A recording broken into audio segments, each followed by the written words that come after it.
Hey guys, Gavin here, and I just played in two locals, one yesterday and one today, even though the one today was more of a case tournament. Yesterday I ended up winning the entire thing. I went 5-0, undefeated. It was a really good, clean deck. And today I changed up the deck a little bit, made it better, and went X1 in Swiss. My only loss was round 2 to my buddy who was on Exo Sister. He just happened to have all the gas. And yeah, let's get right into it. First, you have 3 Spright Blue. I have the third, but it's not on me right now. I ended up borrowing everyone's today, or someone else's today. 3 Jet, 2 Red, and a Carrot. So the idea behind this ratio is that these are your searchers, right? You want to open these. You want to special these. Spright Blue, Spright Jet, if you have these two, your hand's godly, right? Like you want to open these two together. Searches monsters, searches spells and traps, gets you to starter, and this gets you to negates. So like Spright Red and Carrot. Red negates the effects of monsters, and Carrot negates the effects of spells and traps. So they help you play around hand traps. They're all extenders. These cards are actually cracked. It reminds me a lot about Black Wings, really, where they just keep extending. But they're not even the best part of the deck. The idea is that they enable you to do all of these really low ceiling combos that help you end on a lot of follow-up. So you're not like playing a big deck like I was playing Despia for a while, where you just like summon a bunch of big bunguses and you hit. These are more of gathering advantage through smaller monsters, and you're going to see in the rest of my deck what I mean by that. But yeah, these cards were all really good. Carrot, some people aren't even playing this. I like it as a one of just because in certain matchups you need to negate the spells. Against Branded, like you have to hit Branded Fusion and stuff like that. And yeah, everything else I think is perfect. The rest of the summons are triple swap and a Ronin. So this is gonna get a lot of like feedback. I don't play Beaver and I don't play Diva. And the reason why I don't play any of those is because this is the only card you, not Ronin, you don't want to really summon this, but this is the only card that you really reliably want to summon. This card does so much by itself that it's just insane. And basically, you don't want to clog with too many normal summons. So you don't want to play Dupe Frog because Dupe Frog's a brick. Ronin Totem's kind of a brick, but it works with all of your other cards. You could resolve Dupe Frog, right? And Dupe Frog is a 2, but I'd rather just play Swap and Ronin and not have to play a brick, right? So I think this is very, very important to think about. And if you open up Nimble Beaver, or if you open up, what's the other one? Deep Sea Diva. I tested those cards out a lot. And the problem with Deep Sea Diva and Beaver was that you just rather than be Swap Frog. Sure, like they're a free gigantic, but this card just does so much more in the grind game that it's incredible. Like you don't need a normal summon. Like this is all you need. And you don't want to like brick on things where they could just be hand traps or other going second cards. Speaking of hand traps and going second cards, triple DD Crow, triple Ash Blossom, triple Infinite Impermanence, triple Gamma, a Driver, and a Ghost Ogre. So we're playing, I believe this is 3, 6, 9, 12, 13 hand traps. And the reason why we're playing 13 is because we want to see them. So they're all very good into different matchups. So DD Crow is very good against Despia and is also very good against the Mirror and Tears. Ash Blossom is just generically a good hand trap. Infinite Impermanence is just a blank, like you want to play it. It's basically an effect veiler. If you know, everyone knows what Impermanence is. Impermanence has been out for a very long time. And Gamma is arguably the best hand trap. It just hits everything. Like, especially into the Spright matchup, this card is very, very important, like because it's also removal. And Ghost Ogre and Snow Rabbit is very cool because it can blank a gigantic Spright, which I will get into later. And yeah, that's basically what it is. We don't max out on this card because we also play triple E-Telly. And because of that, you can basically summon Ghost Ogre on your opponent's turn, and whatever monster they activate the effect of, like a Moye or like a gigantic Spright, you can just blank it. So yeah, those are our hand traps. I see a lot of people also playing different ones. Like you can play Nib. You can play, I see people playing Bell. I don't know how I feel about Bell. You can play Veiler. But these are the specific ones that I really like. So yeah. Going into the spells, we play triple Spright starter and a Spright smashers. These are the only Spright spells and traps you need to play. This is E-Telly, where you take damage for the one you summon, and it locks you into link, rank, and level 2s. And Spright smashers is basically like it's a 3-for-1. You banish a Spright card, and then you non-targeting banish a level 2, link 2, or rank 2 on your side of the field, like one of the 3, and one card your opponent controls. So it's good. I'd rather search starter than smashers, I found in testing. This card's okay, like against a mirror it's really cool, and against adventure decks you really want this. But just in general, I don't think this is the best card. So yeah, going on, we have triple E-Telly. E-Telly just summons Gamma or Ogre, so it's either an interrupt or an extender. Double Pot of Desires. This got a lot of looks today too. A lot of people were very confused by the fact I wasn't on normal summons and I wasn't on Pot of Desires. Well, no, sorry, Pot of Prosperity. And the reason why this card is better is because I like this deck because it feels like salad. It feels a lot like Salmon Great in the fact where you just loop all of your resources and you just out advantage your opponent until you eventually just overwhelm them. And the fact that you get a free +1 against a lot of decks is very important. You can just draw into hand traps, you can draw into extenders. Just that draw 2 is very, very good. Then we have the triple tactics talents and Call by the Grave. Now, I don't like playing a card like Crossout Designator in this deck, because Crossout Designator, like, nothing really beats this deck, right? Like, sure, you can protect like a Gigantic, or you can make sure that your Ronin isn't crowed. However, why would you care? You don't care. This deck just does so much by itself. A single hand trap doesn't really stop you, like it does with Despia. Like in Despia, I could feel the reason why I'd play it, because, you know, you need Branded Fusion to resolve, but there's no silver bullets against this deck.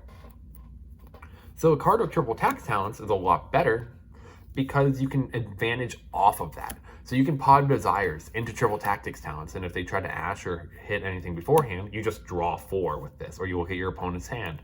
Or what I did is I took my opponent's Taie, and I linked it off with a level 2 into Elf. And it just does a lot. This card is amazing. I don't think I'd take this out. I almost didn't play this today. I almost played Chalice over it, because I tested Chalice on Friday, and I really liked it. But I would never change it. This card was amazing. 40 card main. It feels weird to be playing 40 cards again after playing Despia for so long. But this deck list just felt perfect. It felt really, really clean. I really liked it.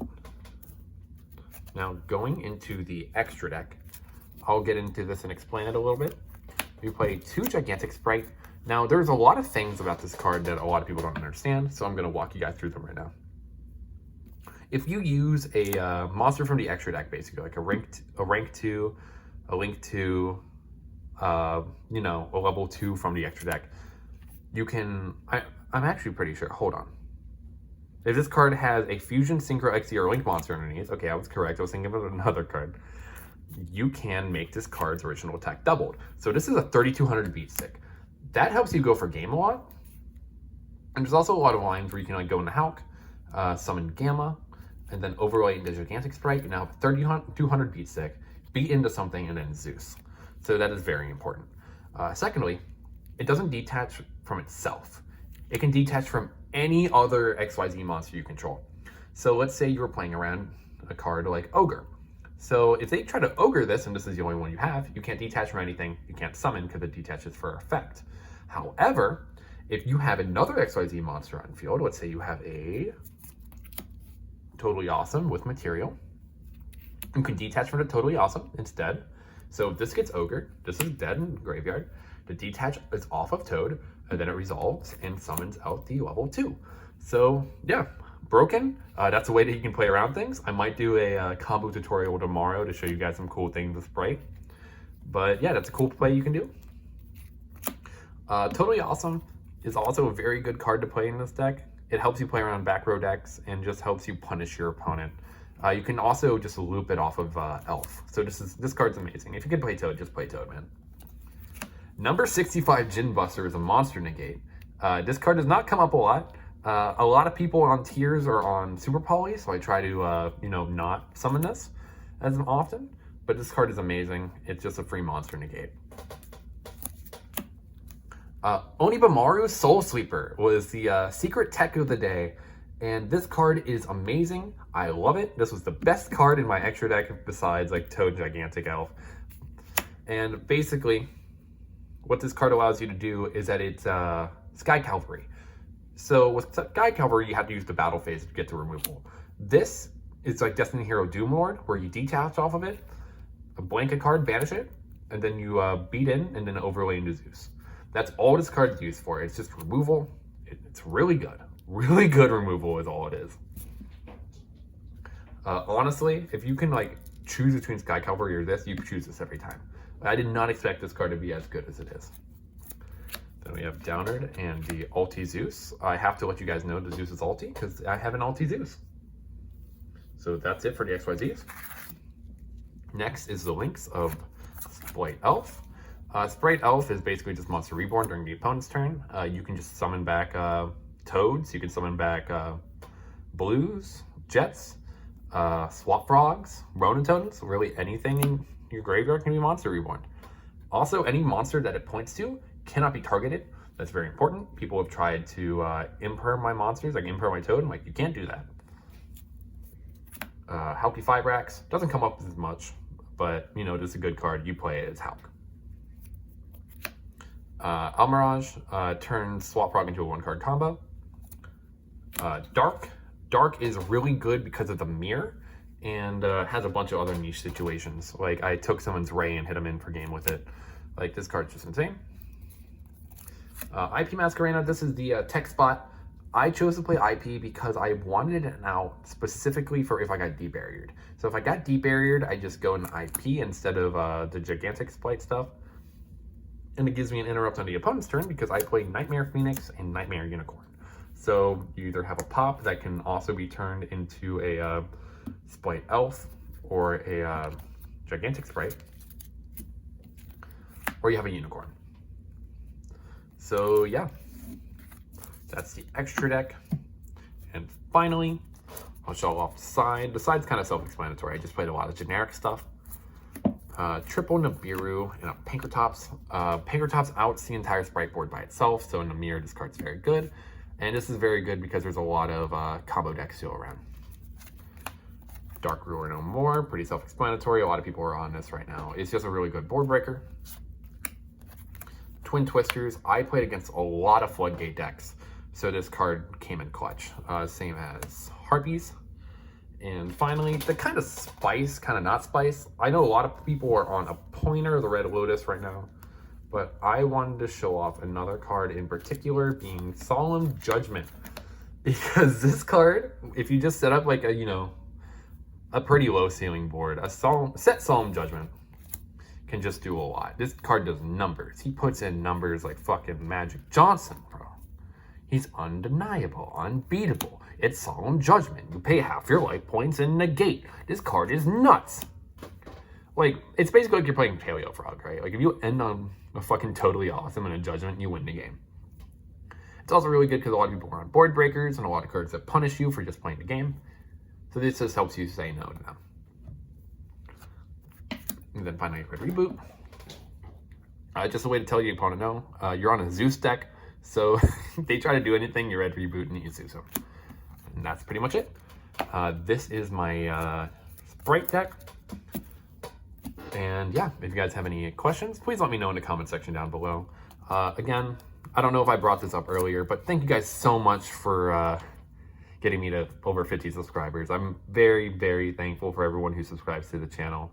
And even though I don't always respond to the comments, I do read every single one. And I'd like to say thank you to everybody who has left a comment on my videos in the past. If you guys have any questions, comments, and concerns on my deck list, please let me know. I'll probably make an update to this soon. I'm also probably going to be posting a combo tutorial soon, because I really do like this deck. And the one thing I noticed was that a lot of people didn't know how Spright functioned at the events. Like a lot of people were misplaying, a lot of people weren't playing as optimally as they could be. And I want to create content to help you guys get better and help realize like what is good, how to become a better player. And if there's anything I can do, like posting combo tutorials, posting like meta-analysis, anything like that, just let me know in the comment section down below and I'll be sure to read it. But yeah, again, thank you guys so much for getting me to 50 subs. And yeah, thank you guys so much for watching. Have a wonderful day.